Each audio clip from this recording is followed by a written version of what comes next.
It looks like the royal Christmas guest list is about to get a lot shorter. According to palace insiders, Prince Andrew and Sarah Ferguson have been quietly told to stay away from Sandringham this year. The reason, as always, is scandal. New details have surfaced linking both to disgraced financier Jeffrey Epstein, and the fallout is too much for King Charles to ignore.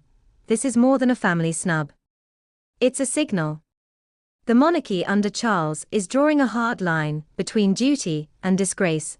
Andrew's recent public behavior hasn't helped.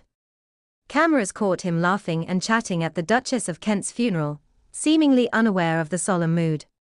Days later came Fergie's email scandal, which revealed she was still corresponding with Epstein even after his conviction.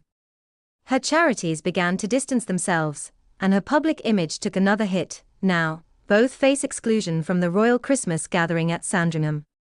For decades, this event has been a show of unity for the royal family. Their absence will speak louder than any statement. Behind all this lies another issue: money. The Yorks' Windsor home, Royal Lodge, is expensive to maintain, and neither of them has a steady source of income. Andrew's royal duties ended years ago, and Fergie's business ventures often end in debt.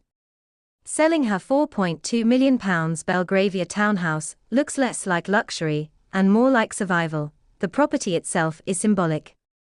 Royal Lodge once belonged to the Queen Mother and was a sign of royal favour. But with upkeep costs in the millions, there's growing pressure for Andrew to give it up. Sources say King Charles wants a slimmed-down monarchy, and William reportedly agrees. The last thing they need is the Duke of York photographed next to the future king. For Sarah Ferguson, the timing couldn't be worse. An upcoming ITV drama starring Natalie Dormer will portray one of her former aides, convicted murderer Jane Andrews.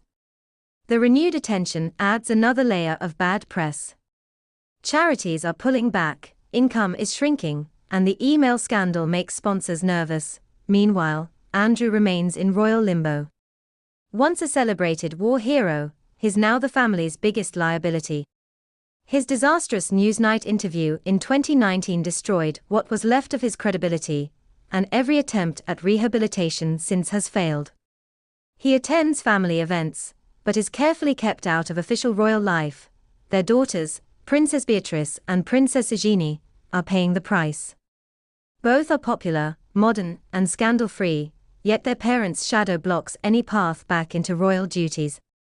Palace aides fear Andrew might try to use them as a route to restore his reputation, which makes the palace even more cautious. This Christmas, the Yorks will likely stay at Royal Lodge again, isolated and out of sight.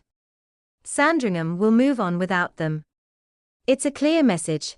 King Charles is protecting the institution, not the individuals. The late Queen often shielded Andrew out of maternal loyalty. Charles is doing the opposite. His monarchy is built on distance, control, and image discipline. Even family ties come second. At the Duchess of Kent's funeral, when William appeared to ignore Andrew, it was more than awkward silence. It was a public reminder that the Yorks are no longer part of the royal centre. Andrew and Sarah remain linked by residence, history, and shared disgrace. But their royal chapter is closing.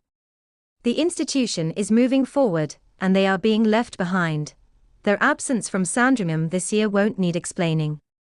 It will say everything the palace wants to say without a single word.